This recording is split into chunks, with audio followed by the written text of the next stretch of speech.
মুখে দাড়ি বা গোঁফ কার দোষ? আমরা অনেকে দেখি মহিলা বা মেয়েদের মুখে দাড়ি বা গোঁফ দেখতে পাই। এর প্রধান কারণগুলি কী কী? প্রাথমিকভাবে পিসিওএস, পলিসিস্টিক ওভারিয়ান সিনড্রোমস হলে এটি আমরা দেখতে পাই।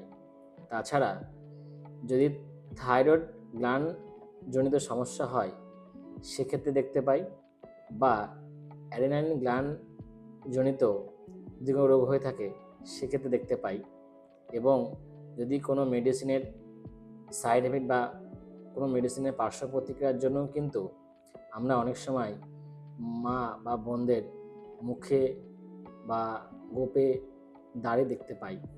সুতরাং এটা নিয়ে দুশ্চিন্তার কোনো কারণ নেই। এরকম হলে ডক্টরের সঙ্গে যোগাযোগ করুন। সকলে সুস্থ থাকুন, ভালো থাকুন।